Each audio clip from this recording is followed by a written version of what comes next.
Hey, how's it going? It's AXR TRIBE. I'm here in the studio, and today I want to show you a little bit of how the music is made. Hope you're enjoying the music and the stuff they're releasing so far. I want to take you under the hood, show you some of the in and outs, and also how we keep things flowing in the studio. Oftentimes we have different artists who are coming in here, and you got to keep the ball in the air as a producer. Definitely keep the energy up. So I'm going to show you my DAW, my template, and some of the ways that I keep the energy up when we're here creating dope stuff in the studio. So let's get into it. So this is the DAW. This is my Ableton studio setup. This is normally the way I jump in and get started when I have inspiration or I just want to get cooking right away. Also, usually a lot of the productions will begin with some version of this, and you'll see why in a second.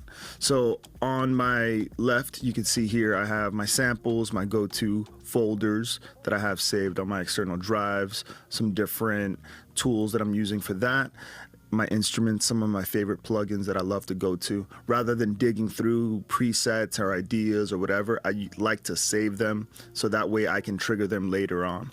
And I use this one piece of hardware and software called Stream Deck. And this is really great. So I have a device right here in front of me. And what I'll do is that I will take different plugins and I will save them with their presets and their go-to. And here I'll save like, okay, do I need some atmosphere, some bass, brass, drums, etc. And also have that with my plugins. So I'm like, hey, do I want to go to a certain kind of filter? Am I looking for some preset specifically for vocals? This is usually a really good go-to to go for. So I have my different presets, I have my creative stuff that I use specifically for vocals, my mix and master. And as you can see over here, I got some more tools. And what I do is I use this little MIDI. So something that's pretty useful with Ableton is have this little MIDI up top, and it's blank. There's nothing playing off of it. It's easy to select it and then say, hey, I want from here to here. I can loop that real quickly and I could move around. And so that's a nice workaround using Ableton. Also have Splice Bridge, if you're familiar with that. It's a great plugin to that way to trigger and sync up some different production and samples. And also I move into my group. So I like to group everything into my all music and my vocals. And you'll see what's going on here. So my bass, I'll have some ready to go MIDI and audio. And usually with my bass, that's probably the thing that I'm always switching up the most. So I could easily trigger a new bass by hitting my Stream Deck and saying, hey, I want a specific bass for here. So I could just go to my Stream Deck, go to bass. I have my MIDI selected here. I'm like, you know what? I think I'm gonna go with a Reese bass here. As I select that, and then automatically you'll see it'll start populating here, load up, and then get down to the bass. And that's one of the cool ones I like to jump to. So that's a cool one. And then I go into my drums. And the thing I do with my drums is I separate my kick group from the rest of my drums.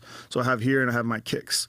And on here, what I normally do is, since oftentimes I'm doing fun music that's 4 on the floor or whatever, I have the MIDI already laid out and a bunch of samples. So if I just want to get started, I could just start, literally activate things and start selecting which of the drums I want to use and bounce around from. And it's helpful to have the drums separate from the kick.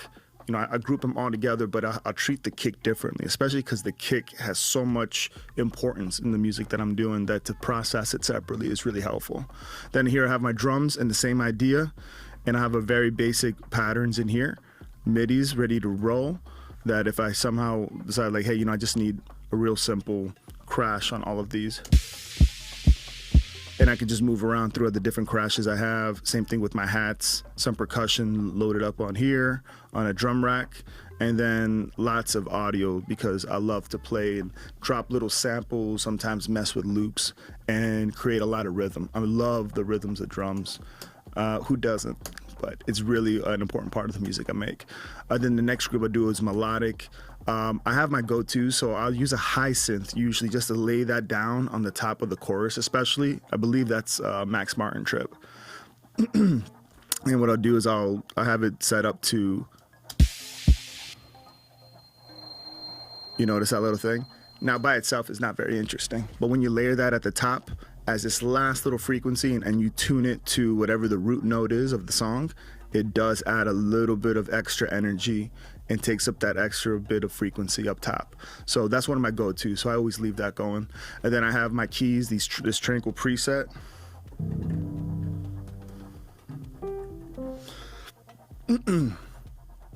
And so I have my keys on here. This is a really simple one, especially when I just want to get going. I want to, like, maybe I need to figure out what chord progression or play with some melodies, something very simple like a piano. And of course it's classic, so it could, and then oftentimes this piano ends up somewhere layered throughout the track to add some harmony.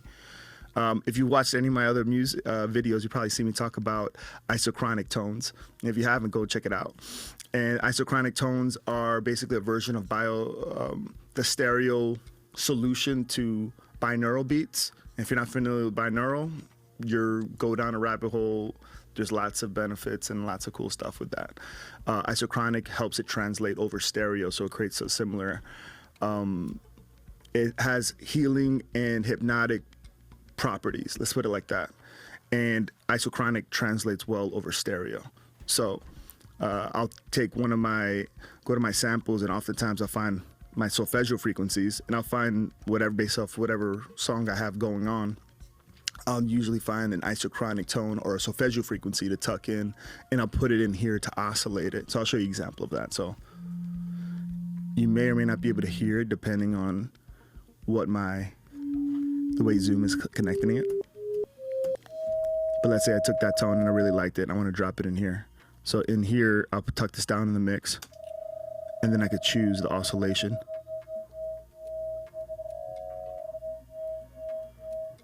Yeah. And then I'll tuck that down in the mix. We call it stealthy and healthy around here. Something cool, something different. Definitely, you could put people into different states of mind. It goes deeper than that, but I'll leave it at that. If you have any questions, let me know. So in my melodic group, obviously in here, I could throw in my guitars, my keys, my synthesizers, and I'll start grouping them as I start. They start getting more layered. Always got effects group.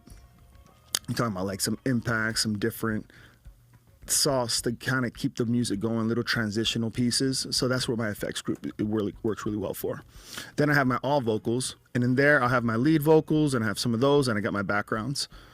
And if I open up this, you'll see that they're already panned certain ways. It's ready to record. So I could drop, I'm like, hey, let's go. I could freeze the rest of the production, make sure nothing gets funny. And then I go ahead and say, hey, Moranis, go jump up there. And he'll start recording stuff. And we have, auto-tune, we have different effects. I'm running off of Apollo. If I bring that over, maybe it'll show it. Yeah. And I got different plugins on here as well. And so I can choose how I want to process the vocal. And I have outboard gear. We got the Manley, we got the BAE 1073, a Purple MC77 limiter and whatnot.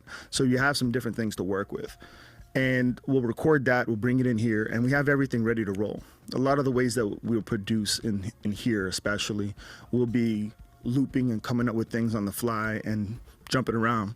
Now I know a lot of Ableton users will look and say, hey, why aren't you using this section? And the answer is because I use this section, and that's not that much. That's the real reason why. This is the best way that I found in recent time to stay in flow. Having these templates is a game changer, and it really helps me focus in on what I'm trying to do and not have to think. Now, all of that comes with a lot of prep, because if you look at the Stream Deck, each one of these is a saved preset, saved a certain way, uploaded here a certain way. And then that way, when I'm flowing, I can say, hey, you know what? I just want to go to this. And I could press some buttons, I could throw it in, and I could keep moving. And so that's the way that helps me flow. And we generate a lot of great music, and our production is always consistently done well and fast. And a big part of it, at least to get the main ideas down. And big part of that, I give tribute to creating these templates. And shout out to Adam McInnes in the Billboard 500 Club, because he's the one who really showed me how important that was. And ever since then, haven't looked back, because I'm always moving forward.